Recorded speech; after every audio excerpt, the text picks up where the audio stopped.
उत्तराखंड के देहरादून में स्थित खलंगा युद्ध स्मारक, जिसे हम कलिंग या कलिंगा युद्ध स्मारक के नाम से भी जानते हैं।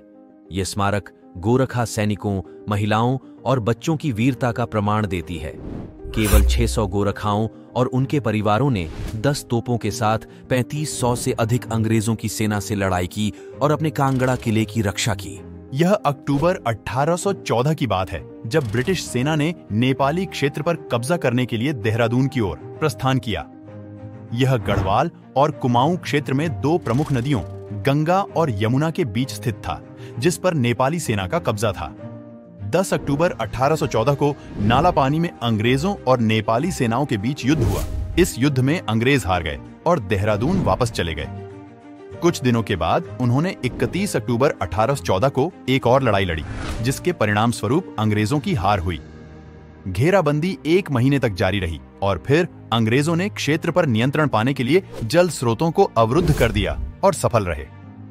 पानी की यह रुकावट महीनों तक जारी रही।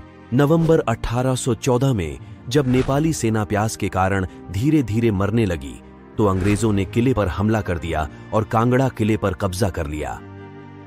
गोरखा सैनिकों की वीरतापूर्ण स्मृति में यह युद्ध में उनके विरोधियों द्वारा बनाया गया दुनिया का पहला स्मारक है। अंग्रेजों ने 1814 से 16 का युद्ध लड़ने वाले गोरखा सैनिकों के सम्मान में खलंगा युद्ध स्मारक बनवाया था। अंग्रेज गोरखा रेजिमेंट के साहस, निडरता और लचीलेपन से प्रभावित हुए। क्या आप यहां गए हैं? कमेंट बॉक्स में बताएं।